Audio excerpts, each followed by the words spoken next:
Welcome to Mini Cooper S. Some say it's cute, but I'm here to find out if it's both cute and fun. Without further ado, I say, let's get out of here, hit the road and find out what this Mini is all about.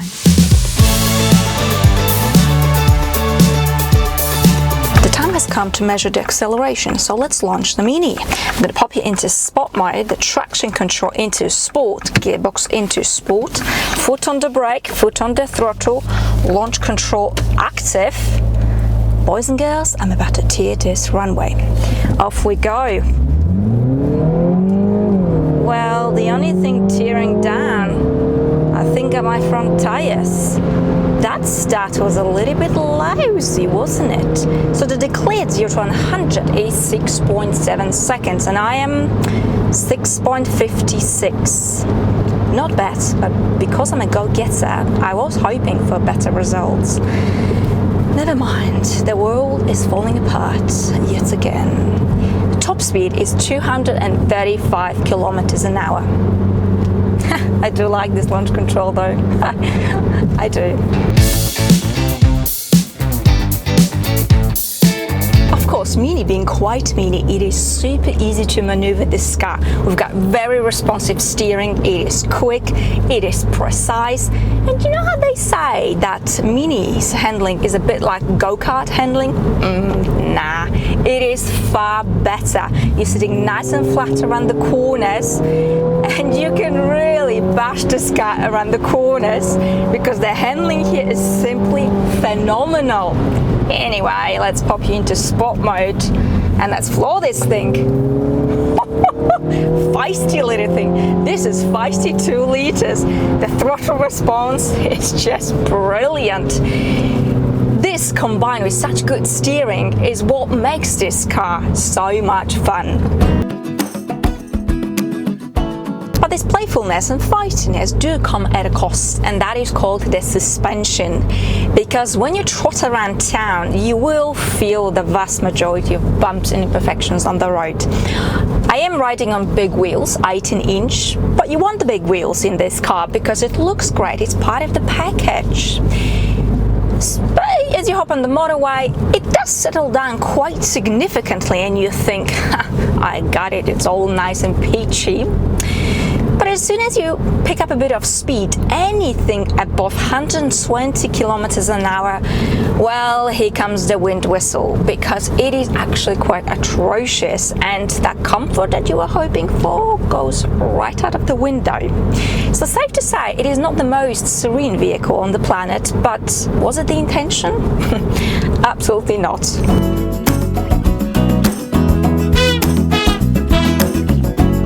Okay, let's check the boot space. We've got 278 liters of space, very good shape, very practical, easy access to get your clutter in and out. You can naturally fold the back seats down to get more space for all the things you simply cannot live without. And that is enough about the boot.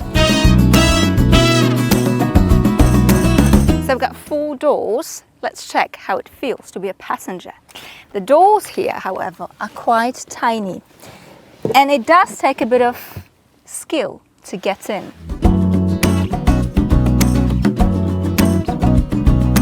And once you do get in, well, the space here, I have adjusted both front seats for my height, which is just over 1.7 meters, 5'6", and my legroom is okay-ish. My headroom is pretty good-ish.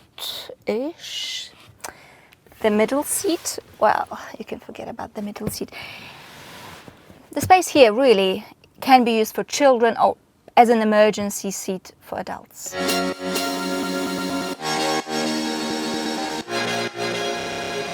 So it's not exactly your fluffiest cruiser, but it's a cheap cruiser.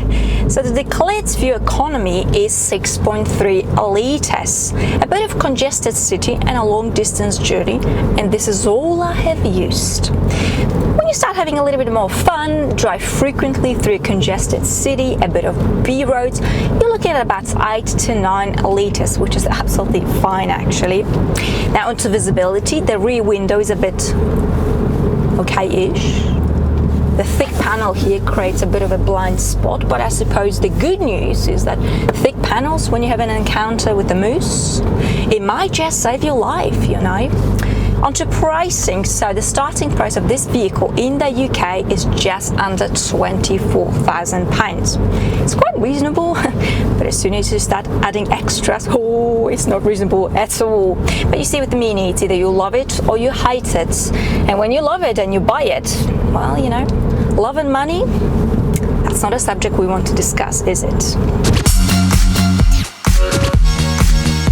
Alright, let's have a look what we've got under the bonnet. 2-litre 4-cylinder turbocharged petrol engine which pumps 178 horsepower, 280 newton meters of torque. All of the power is being sent to the front wheels and everything is being operated by an automatic gearbox. You can get the manual gearbox with the Mini Cooper S, and that is enough about the numbers under the bonnet. Okay, so let's have a look at the cabin. By the way, the contrasting roof does come as standard in Mini Cooper S, which is a lovely gesture from Mini. Not the glass roof, don't get carried away, don't become too greedy. You're gonna have to spend some money on the glass roof. Okay, so the cabin is looking very quirky and very cool, but at the same time it is very well made and it feels very solid. The quality of the materials, the fit and finish is very good. Nothing squeaks, nothing wobbles. I love the steering wheel with the thick stitching. I don't understand some brands which try to save some dough when building a steering wheel. I mean, for God's sake, this is the thing you look at and you touch every time you drive. So well done, Mini. We've got digital driver's display here. It's a Mini display. I mean, it's a Mini, obviously. It's okay, the graphics are fine and everything is simple and crystal clear, but I just feel it's due for a bit of an update, so it'd be nice to see the refreshed look. We've got this obviously hideous head-up display. I'm gonna pop you into bed. You've had your time. Yep, that's the one. Okay, on to practicality. So you can easily fit a large bowl of water here or here. So that's great. But what's not so great is when you do fit this big bottle of water is you cover your buttons, start and stop, driving modes, traction control. So that's not ideal, but perhaps you can pop it into the side pocket. Nothing big will go without the fight. Good luck with that, but that's not going to work for me today. You've got a little shelf in here, tiny shelf in here. You have wireless mobile charging in here. So I've got iPhone 10, and although I can somehow squeeze it in here, everything in this car is just so mini. It won't quite fit in because it's too big. Now, get your mind out of the gutter. Okay, so onto infotainment system. We've got the iDrive, and you can use Apple CarPlay, and it's wireless, well, Bluetooth or wireless. You don't need to plug in the cable, but you can't do it for an Android. Sorry guys, that's not going to work. And of course, being a Mini, we do love to have bezels. I do love this bezel here because when you turn up the volume, turn up or turn down, everything is just light show. I like that.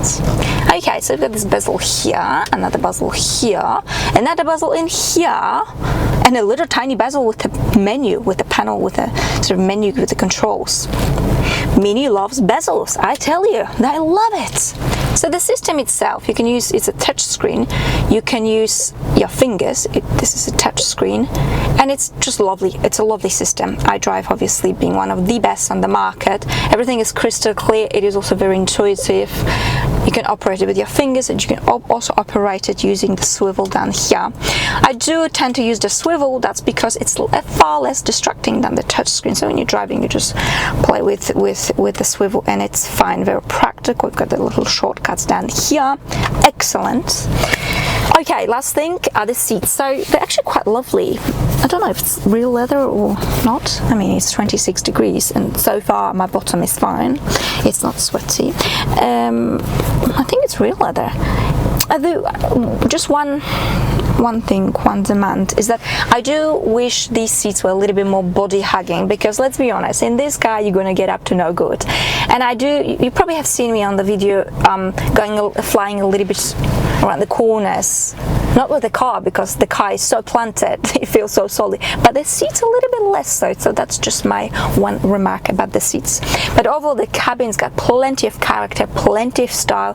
It feels very mini. I actually really like it. Yeah, well done, Mini. Ooh, yeah. Come on, get some more. Baby, what you waiting for? We have a 7-speed automatic dual clutch gearbox. The gear change is quick, it is smooth. In the sport mode, it does keep the revs up quite a bit, but it also kicks down very quickly. It is a BMW product, and I've heard some people complaining.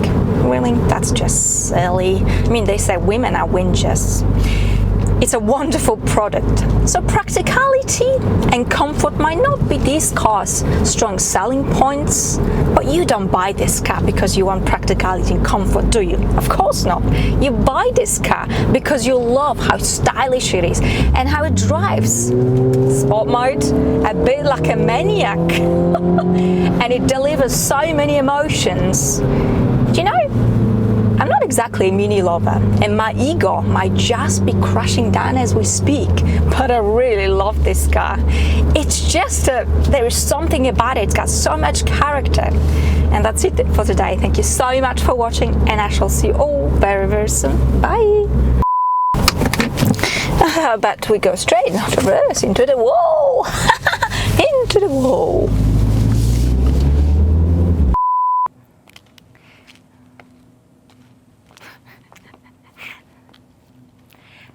You can also get a manual Mini Cooper S,